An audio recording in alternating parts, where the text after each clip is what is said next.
Telugu cinema పాటల తోటలో వేటూరి ఓ మహావృక్షం. ఆ పాటల చెట్టు నీడన ఎందరో వర్ధమాన కవి పుంగవులు కొండకచో సమకాలీనులు సేదతీరుతూ తమ కళలకు మెరుగులు దిద్దుకుంటూ ఉంటారు. భాష కన్నా భావం మిన్నా అంటూ పరభాష పదాలను కలిపికొట్టరా కావేటిరంగా అంటూ ఎన్నో మార్లు తెలుగు పలుకుకు ఇతర భాషా పదాలను తొడిగి అబ్బురపరిచారు వేటూరి. ప్రస్తుతం ఎందరో సినీ గేయ రచయితలు ఆ పంథాలోనే పయనిస్తూ తమదైన బాణి పలికించడానికి తహతహలాడుతూ ఉన్నారు. వేటూరి సైతం తన పూర్వకవుల పంథాను స్ఫూర్తిగా తీసుకొని తనదైన మార్గాన్ని ఏర్పరచుకున్న వారే. అందుకే పాటే బతుకైన పసివాడను అని చమత్కరించారాయన. తెలుగు సినిమా పాటల తోటలో వేటూరి ఓ వటవృక్షం. ఎందరో నిర్మాతలు, దర్శకులు ఆ చెట్టుపై వాలి తమకు కావలసిన పాటలు పట్టుకుపోయేవారు. విశేషమేమంటే ఇది ఎవరికి ఏది కావాలో ఇచ్చే కల్పవృక్షం కూడా. సరస్సులకు రసాలూరించే పాటలు పంచేది. విరసానికి విరుగుడుగా విరహం రేపే గీతాలు వినిపించేది.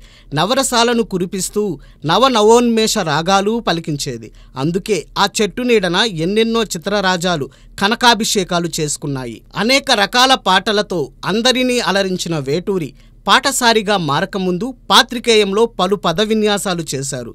ఆపై వేటూరి కాస్త పాటలూరిగా మారి మురిపించారు. జర్నలిస్టుగా పాఠకులను అలరించే రోజుల్లోనే వేటూరికి సినిమా పాటల తోటకు బాట వేసుకోవాలని అనిపించింది. ఎన్టీఆర్ ప్రోత్సాహంతో సినిమా రంగంలో అడుగుపెట్టారు. కె విశ్వనాథ్ ప్రోత్సాహంతో ఓ సీత కథతో చిత్రసీమలో తొలి అడుగు వేశారు వేటూరి. ఆ తరువాత సిరిసిరి మువ్వలో సింగిల్ కార్డుతో అందరినీ ఆనందంతో గింగిరాలు తిరిగేలా చేశారు. పదాల విరుపులతో అనేక అర్థాలతో రంజింపచేయడం పూర్వకవుల నుండి బాగా వంట పట్టించుకున్న వేటూరి సందర్భానుసారంగా సదరు విన్యాసాలను ప్రదర్శించేవారు. కిరాతార్జునీయంను ఒక్క పాటలోనే పరమానందం పంచేలా అక్షర రూపంలో పొదగడం వేటూరికే చెల్లింది. కమర్షియల్ కచ్చడాల్లో చిక్కుకున్న తెలుగు సినిమా కళకు దూరంగా జరిగిన సమయం అది. కళాతపస్వి మదిలో మెదలిన శంకరాభరణం ఆబాల గోపాలాన్ని ఆకట్టుకుంది. అందులోనూ అన్ని పాటల్లో వేటూరి బాణి రాగాల పల్లకి ఎక్కి ఊరేగింది. రసజ్ఞులను ఆనందసాగరంలో తేలించింది. ఏ పదాన్ని ఎప్పుడు ఎక్కడ ఎలా వాడుకోవాలో వేటూరికి బాగా తెలుసు. ఆయన కలం నుండి జాలువారిన పలు పద విన్యాసాలు పండిత పామర భేదం లేకుండా అందరినీ పరవశింపచేశాయి. పునరుక్తులతోనూ పులకింపచేయడం వేటూరికి వెన్నతో పెట్టిన విద్య. సందర్భం ఏదైనా సరే అందుకు తగ్గ రీతిలో పాళీని పరుగులు తీయించేవారు వేటూరి. మాస్కు మసాలా గీతాలు అందించిన ఆ కలమే క్లాసును కట్టిపడేసే పాటలు పలికించింది. వేటూరి రచనా వైచిత్రి చిత్రంగా సాగింది. ఎన్నో చిత్రాలకు విజయగీతిక అయ్యింది. ఏఎన్ఆర్తో ప్రసాద్ ఆర్ట్ పిక్చర్స్ నిర్మించిన ఆలు మంగలులో హీరోని ఆట పట్టించడానికి హీరోయిన్ అతని గర్ల్ ఫ్రెండ్స్ అందరికీ ఫోన్ చేసి ఒకే స్థలానికి రమ్మంటుంది. ఈ సన్నివేశానికి పాట రాయమని నిర్మాత ఏవి సుబ్బారావు, దర్శకుడు తాతినేని రామారావు కోరారు. ఆ సమయంలో వేటూరికి మరో పని ఉందట.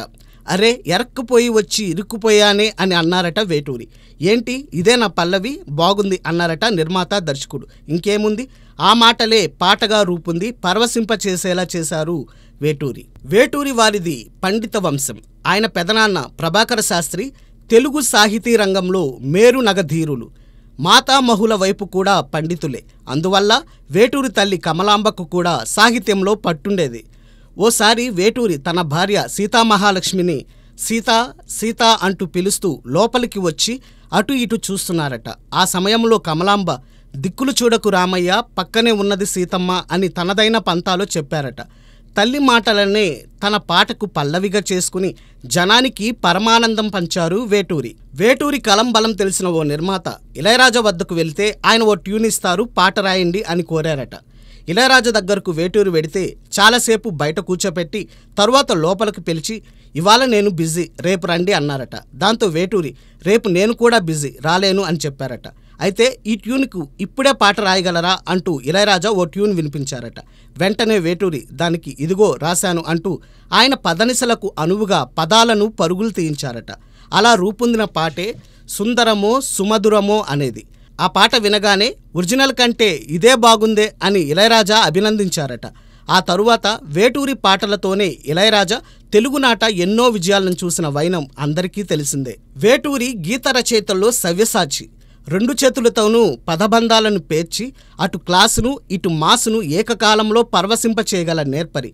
ఈలలు వేయించే పాటలతో పాటు గోలలు చేసే గీతాలను పలికించి వసూల వర్షాలు కురవడానికి పలుమార్లు కారకులయ్యారు వేటూరి. నాద బ్రహ్మామి సృష్టి. ప్రకృతిలోని ప్రతి కదలికలోనూ ఓ శబ్దం ఉంటుంది. ఆ శబ్దమే పదంగా మారి పరవశింప చేస్తుంది. ఈ సత్యాన్ని తెలుసుకున్న యోగులే సుకవులు. వేటూరి అదే పంతాలో పయనించి కొమ్మ కొమ్మకో సన్నాయిని పలికించి కోటి రాగాలను వినిపించారు. వినగల వీణులకు ఆ రాగాలు నిత్యానందం పంచుతూనే ఉన్నాయి. ప్రేక్షకుల్లో హీరోలకు ఉన్న ఇమేజ్ను బట్టి కూడా వేటూరి కలం పాటలు పలికించింది. దాంతో సదరు హీరోలకు వేటూరి పాటలే వసూళ్లు కొల్లగొట్టడానికి బాటలుగా మారేవి. అలా తెలుగునాట ఎందరో హీరోలకు వేటూరి పాట వసూళ్ల బాటలు చూపింది. గతంలోని సన్నివేశాలను పోలిన సందర్భాలు వచ్చినా పూర్వ రచయితల వైభవం చాటుతూ తన కళాన్ని పరుగులు తీయించేవారు వేటూరి. ఎందరో గాయకులకు అభ్యాస గీతంగా సాగే జగదేక వీరుని కథలోని శివశంకరి పాటను పోలిన గీతాన్ని భైరవద్వీపంలో పలికించారు వేటూరి. పింగళివారి బాణితో సాగుతూనే తనదైన వాణి వినిపించి భలా అనిపించారు వేటూరి. తెలుగు చిత్రసీమకే కాదు, యావత్ దక్షిణాదికే తొలిసారి ₹1,00,00,000 వసూలు చూపించిన ఘనుడు ఎన్టీఆర్. ఆయన నటించిన లవకుశ 1963లోనే ₹1,00,00,000 వసూలు చేసి రికార్డు నెలకొల్పింది. లవకుశలో శ్రీరాముడుగా అలరించిన ఎన్టీఆర్ అడవిరాముడుగా నటించిన సమయంలో ₹1,00,00,000 పాటతో పరవశింపజేసిన ఘనత వేటూరిది. 1977లో విడుదలైన అడవిరాముడు అప్పట్లో ₹4,00,00,000 వసూలు చేసి దక్షిణాదిన ఓ సంచలనంగా నిలిచింది. అందులోని పాటలన్నీ రాసిన వేటూరి ఆరేసుకోబోయి పారేసుకున్నాను పాటతో థియేటర్లు మారుమోగేలా చేశారు. అందుకే ఆ పాటను సినీ జనం అప్పట్లో ₹1,00,00,000 పాట అన్నారు. కథానుగుణంగా సాగడంలో వేటూరి పాలి కథాకళి చేసింది. తనకు నచ్చిన సందర్భం దొరికితే మరింతగా మురిసిపోయేవారు వేటూరి. మేఘ సందేశంలో కథానాయకుడు, కవి, గీత రచయిత. ఆయన పాత్రకు పాటలు రాసే అవకాశం లభించగానే వేటూరిలోని గేయ రచయిత పరవశించిపోయాడు. 10 తరాల దాకా అందరినీ పరవశింపజేసే గీతం పలికించారాయన.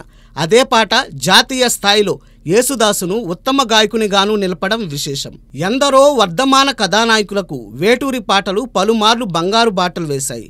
వేటూరి పాటల్లో చిందులు వేసి కనువిందు చేసిన వారెందరో ఆ తరువాతి రోజుల్లో అగ్రపదాన సాగారు. కాలానికి అనువుగా పరుగులు తీయడం వేటూరి కళానికి బాగా తెలుసు. వైవిధ్యం పేరుతో చిత్ర విచిత్రాలుగా సాగుతున్న కథలకు సైతం వేటూరి తగిన సాహిత్యం అందించి పరవశింపచేశారు.